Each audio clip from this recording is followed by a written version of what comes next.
देखिए बेटा, हमने लिमिट पोर्शन कंप्लीट कर लिया था, उसके बाद हम स्टार्ट करते हैं डेरिवेटिव। ठीक है,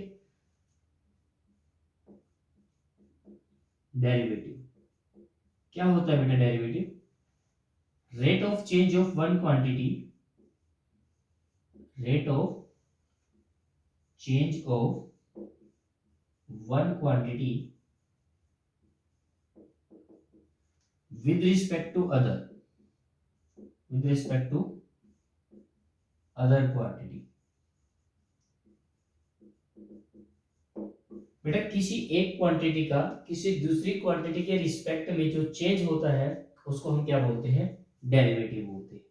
ठीक है, सपोज कीजिए कि यहाँ पर हम y का रिस्पेक्ट x के चेंज निकालना चाहते हैं, तो उसको हम कैसे रिप्रेजेंट करेंगे? dy by dx। अगर हम x का चेंज t के रिस्पेक्ट में निकालना चाहते हैं तो उसको हम क्या बोलेंगे बेटा? dx over dt। अगर हम किसी भी क्वांटिटी, मान लीजिए u क्वांटिटी के x के रिस्पेक्ट में चेंज निकालना चाहते हैं तो वो कितना हो जाएगा? du over dx। ठीक है बेटा, किसी भी एक क्वांटिटी का किसी दूसरी क्वांटिटी के रिस्पेक्ट में जो चेंज होता है वो क्या कहलाता है? डेरिवेटिव कहलाता है। तो देखिए बेटा, एक बार डेरिवेटिव को समझने के लिए तो हमने सपोज कर लिया कि ये हमारे पास y एक्सिस है और ये हमारे पास x एक्सिस है। ठीक है, यहाँ पे कोई पॉइंट है हमारा और उस पॉइंट को हम a पॉइंट कह रहे हैं। तो इस पॉइंट पर हमारे x की हमारे पास y जो फंक्शन है वो x में है, y is equal to f x. और सपोज कीजिए कि x की वैल्यू यहाँ से यहाँ तक जो वेरी कर रही है वो a वेरी कर रही है। ठीक है, x की वैल्यू कितनी है? a है। अगर x की वैल्यू बेटा a है तो x की वैल्यू यहाँ पर पुट होने के बाद y की वैल्यू कितनी हो जाएगी? एफ ऑफ ए हो जाएगी। y की वैल्यू हो गई एफ ऑफ ए। तो a के कोऑर्डिनेट बन गए बेटा a कोमा एफ ऑफ ए। फिर हमने मान लिया बेटा इसमें कुछ स्लाइटली चेंज होने के बाद, थोड़ा सा ऐड होने के बाद, तो कितना हो गया? ये a प्लस एच हो गया। ठीक है, a प्लस एच होने के बाद हमारा कोई यहाँ पर जो कोऑर्डिनेट है वो है b। तो यहाँ पर कोई कोऑर्डिनेट b है तो यहाँ पर इसकी x की वैल्यू क्या होगी बेटा? x की वैल्यू होगी a प्लस एच, और x की वैल्यू ये पुट होने के बाद यहाँ पर कितना हो गया बेटा? a plus F of A plus H. ठीक है, अगर मैं y का x के रिस्पेक्ट में चेंज निकालना चाहता हूं तो क्या हो जाएगा बेटा? dy by dx is equal to y2 minus y1 divide by x2 minus x1। ठीक है भाई, x2 माइनस x1। ठीक है, और ये क्या निकला है बेटा? यहाँ पे कैंसल आउट होने के बाद F of A plus x minus F of A upon में एच। और dy बाई डी एक्स को हम क्या बोल सकते हैं बेटा? dy बाई डी एक्स को हम बोल सकते हैं एफ डैश एक्स। ठीक है, तो इस टाइप से बेटा एफ डैश एक्स हमारे पास क्या बन गया? F of A plus H, नहीं बेटा एक्स, एक्स नहीं एच था, यहाँ पे एच था। तो F of A plus H minus F of A divide by H बन गया। तो इसको हम क्या बोलते हैं? फर्स्ट प्रिंसिपल, इसको बोलते हैं फर्स्ट प्रिंसिपल ऑफ डेरिवेटिव। ठीक है, डेरिवेटिव हमने अगर बेटा फर्स्ट प्रिंसिपल से निकालना है तो बेटा इस मेथड से हमने क्या करना पड़ेगा? फर्स्ट प्रिंसिपल से डेरिवेटिव निकालना पड़ेगा। ठीक है, लेकिन एक्चुअल डेरिवेटिव होता क्या है? डेरिवेटिव का ज्योमेट्रिकली इंटरप्रिटेशन क्या होता है कि y का x के रिस्पेक्ट में चेंज। अगर आप लोगों ने बेटा y2 माइनस y1 अपॉन में x2 माइनस x1 पढ़ा हो तो क्या पढ़ा है आप लोगों ने? आप लोगों ने पढ़ा है ये m। m क्या होता है? Slope of tangent. आप लोगों ने पढ़ा है ना? स्लोप ऑफ टेंजेंट को हम कैसे निकालते हैं? y2 माइनस y1 अपॉन में x2 माइनस x1। तो यहां से आपको ये पता हो जाना चाहिए, अगर हमारे पास कोई भी कर्व गिवन है और कर्व से बेटा हमें स्लोप ऑफ टेंजेंट निकालना है तो बेटा हम क्या करेंगे? dy बाई dx करके हम उसका स्लोप निकाल सकते हैं। और एक और बात यहां से आपको पता चलती है, तो डेरिवेटिव का एक्चुअल जो मीनिंग है वो क्या कहता है? अगर किसी भी फंक्शन पे डेरिवेटिव डिफाइंड है तो उस पॉइंट पर एक यूनिक टेंजेंट होगा। अगर एक यूनिक टेंजेंट नहीं है, अगर मोर देन वन टेंजेंट है तो हम कहेंगे कि उस फंक्शन पर डेरिवेटिव नहीं होगा। ठीक है, उस फंक्शन का डेरिवेटिव उस पॉइंट पर नहीं होगा। क्लियर ये चीज। तो इसके बाद बेटा हम कुछ रूल बताते हैं आपको डेरिवेटिव के, और डेरिवेटिव के जो रूल है वो फर्स्ट प्रिंसिपल से हम प्रूव भी करेंगे। तो पहले हम बेटा सीधा डायरेक्टली आपको रूल करा देते हैं, उसके बाद हम उसको प्रूव करेंगे फर्स्ट प्रिंसिपल से। ठीक है, देखिए बेटा, अगर मैं कहूं कि आपके पास कोई भी पोलिनोमियल फंक्शन है, सपोज कीजिए x की पावर n, x की पावर अगर n आपके पास है और इसका डेरिवेटिव हम पूछ रहे हैं आपसे, ठीक है, तो वो क्या हो जाएगा बेटा, उसकी पावर एक आगे आ जाएगी और x की पावर में से 1 सब्ट्रैक्ट हो जाएगा। पावर सबसे पहले मल्टीप्लाई में आ जाएगी और बेटा x की पावर में से 1 सब्ट्रैक्ट हो जाएगा। सपोज कीजिए आपके पास y is equal to x की पावर 3x की पावर 5 है, ठीक है, ये 3x की पावर 3 इज ए कांस्टेंट बेटा, 3 के साथ कुछ नहीं होगा, ये ओनली x के साथ है। और हम बेटा y का जब भी डेरिवेटिव निकालना चाहते हैं तो x के रिस्पेक्ट में ही निकालेंगे।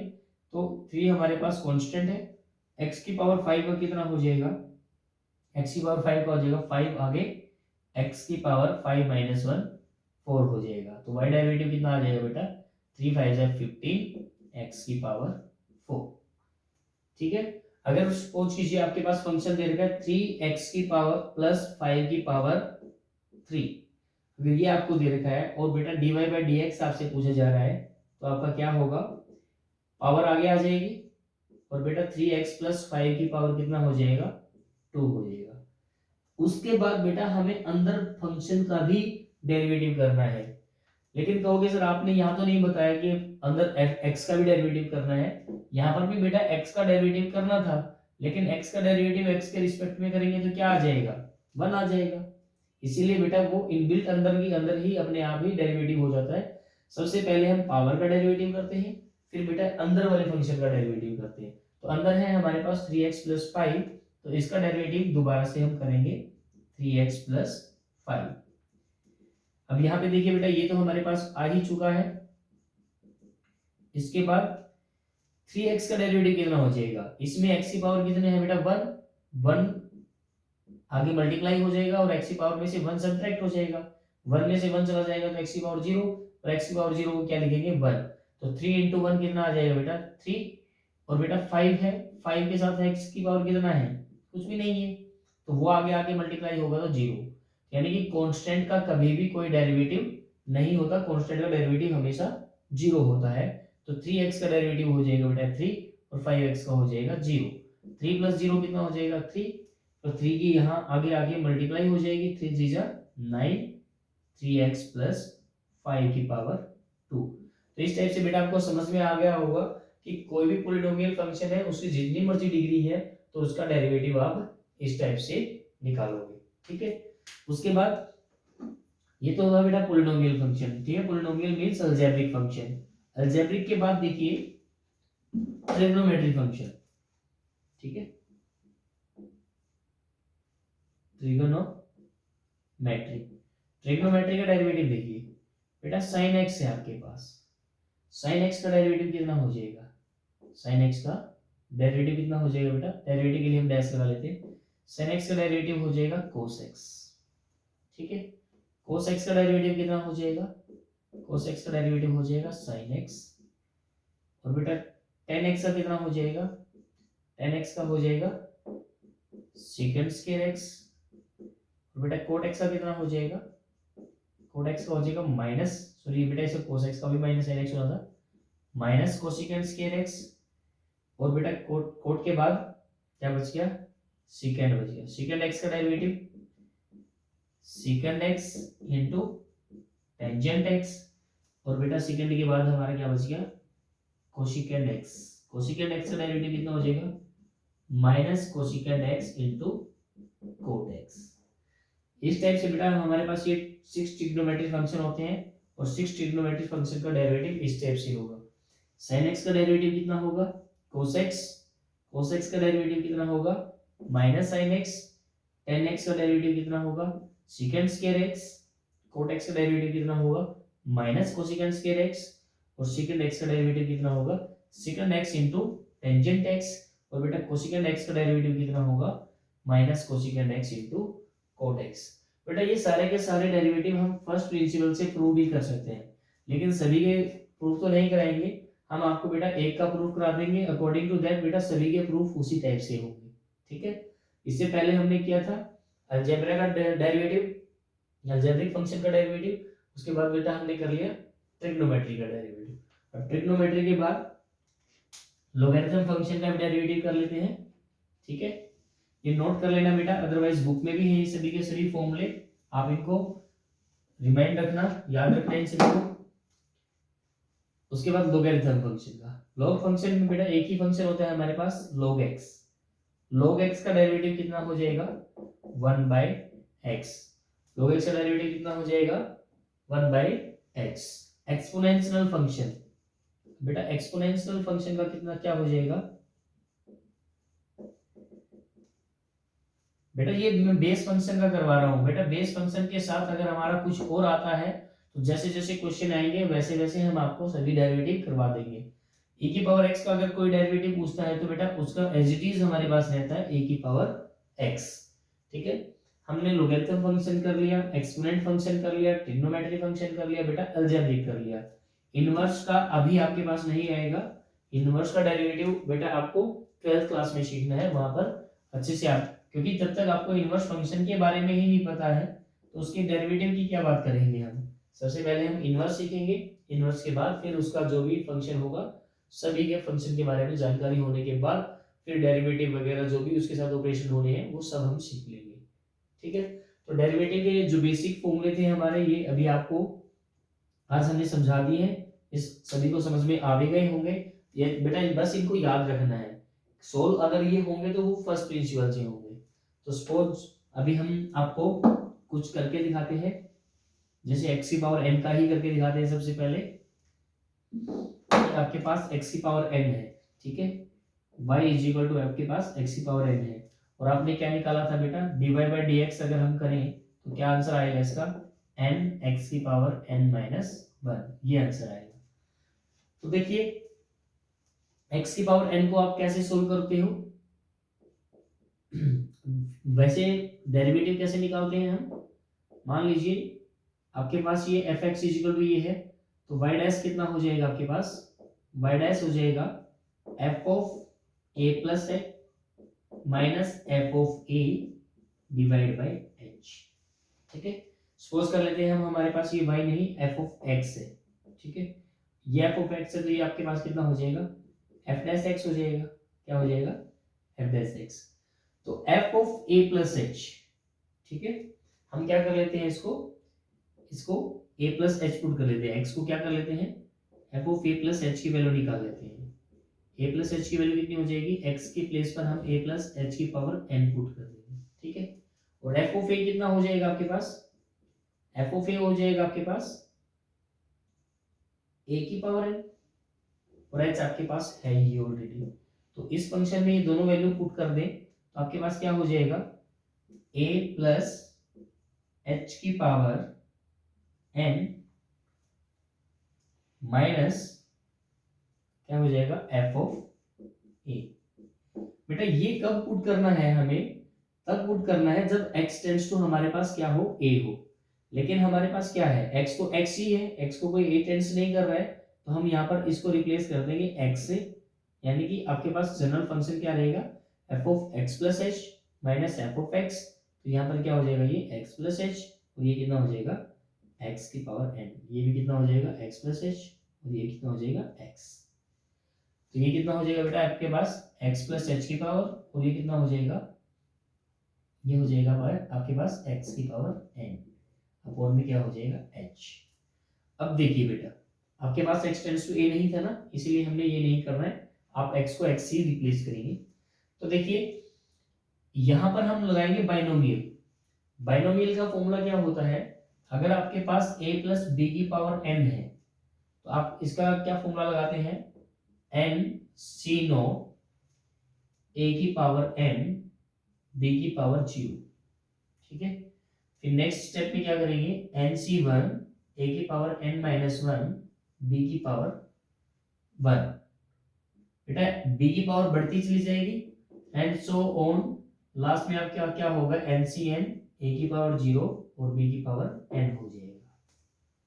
ठीक है बेटा, तो यहाँ पर अगर हम इसका इसी टाइप से कोई फॉर्मूला खोलते हैं तो क्या बन जाएगा, एन सी नॉट एक्स की पावर एन, एच की पावर 0 तो बेटा 1 हो जाएगा, plus n c one x की power n minus one h, ठीक है, plus n c two x की power n minus two h की power 2 and so on n c n x की पावर 0 एच की पावर एन माइनस एक्स की power n upon में h, ये हो जाएगा।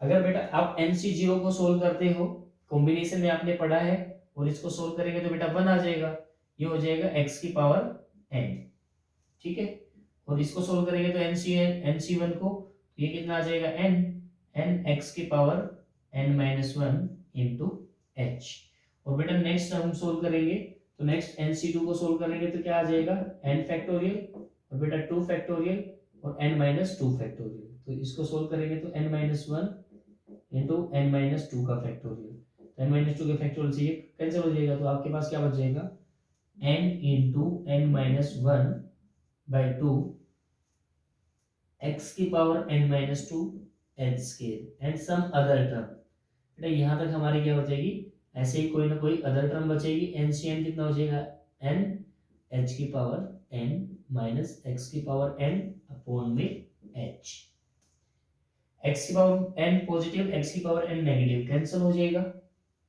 ठीक है बेटा। अब यहां से हमारा हर एक टर्म में एच होगा, उस एच को हम क्या कर लेते हैं, कॉमन कर लेते हैं।